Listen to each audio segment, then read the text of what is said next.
नमस्कार, मी परमदास जाधव. आज गुरुवार 12 मार्च 2026. तर आज सकाळच्या बातमी सांगतोय.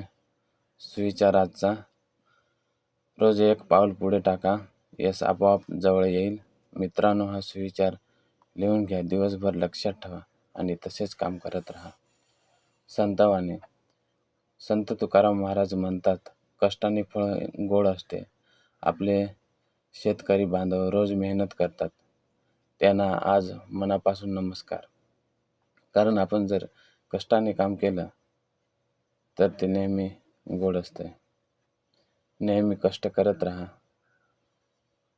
तुम्हाला यश हे भेटेलच भेटेल. तुम्ही फक्त कष्टच करत राहा. शेतकऱ्यांसाठी बातमी. PM किसान योजनेचा 22वा हप्ता येणार आहे. तारीख जाहीर होणार आहे, तर थेट तुमच्या खात्यात 2,000 रुपये जमा होतील. पण त्याच्या अगोदर तुम्ही KYC करा, कारण बहुतेक शेतकऱ्यांचे KYC हे अजूनही पण झालेले नाही. त्याच्यामुळे PM किसान योजनेचे पैसे जमा होत नाही. तर गॅस संकटामुळे घरातील जो सिलेंडर आहे ते मिळणे थोडे कठीण झालेलं आहे. तर तुम्ही थोडे सावधपूर्वक वापरा, त्याचा योग्य तोच वापर करा. कारण युद्धामुळे गॅस हे मिळणे थोडं अवघड झालेलं आहे. तर आज हवामान आज महाराष्ट्रात उष्णता जास्त आहे. तापमान 34 अंश सेल्सिअस ते 38 अंश सेल्सिअस इतकं राहण्याची शक्यता आहे. राजस्थान मात्र आज पाऊस येणार. थोडा राजस्थानमध्ये उष्णतेचा थंडावा किंवा थोडा दिलासा देईल. तर दुपारी बाहेर जाणे टाळा. भरपूर पाणी प्या. विद्यार्थ्यांसाठी प्रेरणा. पंतप्रधान नरेंद्र मोदी हे काल केरळ आणि तामिळनाडू येथे गेले होते. त्यांनी 10,800 कोटीचे रस्ते, रेल्वे प्रकल्प सुरू केले. तर MPSC, UPSC परीक्षेसाठी हे लक्षात ठेवा, कारण हा प्रश्न MPSC, UPSCला येऊ शकतो.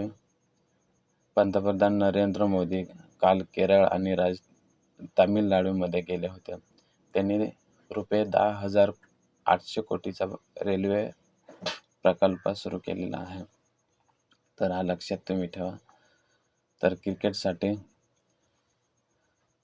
IPL 2026 28 मार्चपासून सुरू होणार आहे. तर फायनल मात्र 31 मे बेंगळुरूमध्ये पूर्ण होईल. तर काही आरोग्यासाठी सांगतोय. सकाळी उठल्यावर 1 ग्लास पाणी प्या किंवा ताक, लिंबू सरबत ह्या गोष्टी तुम्ही सेवन करत राहा. शरीर थंड राहते. दुपारी बाहेर जाताना टोपी घाला. तुम्ही जमलं तर दररोज सकाळी उठल्यावर पाणी प्या आणि दिवसभर जर तुम्हाला वाटलं तर ताक किंवा लिंबूचं सरबत प्या. विनाकारण थंड किंवा आपण जे थंडा पितोय ते पेत जाऊ नका. तर काल काही महत्त्वाच्या घडामोडी घडल्या, म्हणजे बुधवारी. तर काल गॅस संकट हे आपल्याला दिसून आलं. रेस्टॉरंट आणि हॉटेल हे सध्या अडचणीत आहेत, कारण गॅस मिळत नाही म्हणून रेस्टॉरंट बंद होते. हॉस्पिटल, आपले हॉटेलसुद्धा बंद होते. तर पंतप्रधान नरेंद्र मोदी हे काल